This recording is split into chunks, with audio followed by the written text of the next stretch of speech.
Hi, my name is Deanna, and in collaboration with Raymond, we're going to talk about person-centered care, humanism, and co-production of health for our final IPE video. After a couple of years of working together and learning about interprofessional education, we have come up with some ways to help educate future healthcare providers on what we've learned. So person-centered care was a huge emphasis for this course. Person-centered care is when the patients actively participate in their own medical treatment in close cooperation with the healthcare professionals. Instead of just your provider telling you what to do, you work with the patient and their needs and their values to come up with the best plan for them. Instead of just directing them and disregarding their preferences, you try to take their expertise into account, and that way they're more likely to be compliant and they're more likely to have a better patient satisfaction. This being said, you do still need to make sure that you're giving them the best possible medical advice for the best outcome. But this model is highly used and something that we should all start to really implement because, happy patient, happy provider, and it just seems that too often in healthcare, we dictate what happens instead of, trying to work with what's going to work best for the patient. Humanism is a philosophical and ethical stance that emphasizes the value and agency of human beings individually and collectively, and generally prefers critical thinking and evidence over acceptance of dogma or superstition.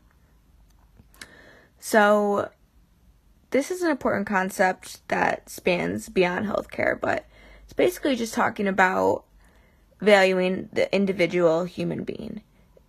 Too often in healthcare we generalize. Patients are just another number, it's a machine style, factory style, in and out. Okay, here's your prescription, here's your results, see on to the next one. So humanism really emphasizes the importance of placing value on the individual and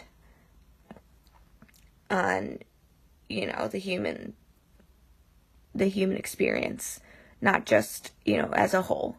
So we just want to make sure that humans, we put emphasis on their rights and their individuality, and, we really tailor healthcare to the individual, and we remember that they're humans just like us. They're somebody's grandpa or grandma or mother, father, sister, brother. To us, they may be a stranger, but to others, they could be the most important person in the world. So, it's easy to know we're going to do this procedure on them. We're going to poke them. We're going to prod them. But we have to remember, if that was happening to us, how would we feel? If that was happening to our mother, how would we feel? So I think that's the importance of humanism. Next is co-production of health. So this is a big, it's obviously, it's working. Teamwork makes the dream work. And in healthcare, on rotations, we learn more often than not that without working in a team, there's miscommunication, there's, something's forgotten, we don't think about all the options. So co-production of health is, it's not just working, with the patient.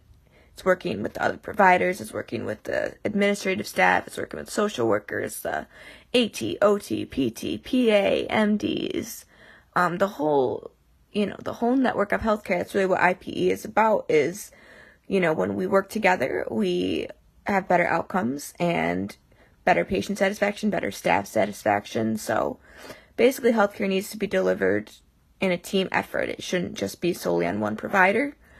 And everyone should be open to working at.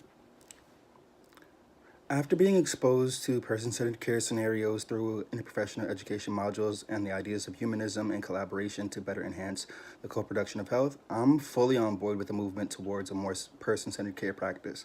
Being in the athletic training field, I understand that how we work as a team has a direct effect on the people that we serve. So we generally provide services to a general population of individuals, but our standard of care should not or does not change depending on the individual that we are treating. Providing compassionate care to all is only one of the first steps into leading a level of care that is more person-centered. Working with other healthcare professionals is something that we do on a daily basis at work. So understanding, what each professional does and how we can work together to make the experience better for the individual helps with the service that we can provide. I've had the opportunity to work alongside physical therapy students, occupational therapy students, and I personally have come to the conclusion that our goals are very similar in regards to the treatment of our patients. And being able to recognize the importance of the role that you have as well as the role that others on the team have gives us the ability to ensure that our clients are receiving the best care possible. Moving forward, interprofessional education connections like these are beneficial in helping us grow as clinicians because wherever we work, we'll be working with other members of the healthcare team. And I feel that to learn is to grow. And the more that we, sit in on these experiences and, get to learn from these observations, we'll grow as as better healthcare professionals in our fields. So to ensure that we're moving towards a more humanistic approach and treating each individual based on their needs and not treating the general population as a whole, we can better serve our patients and our clients.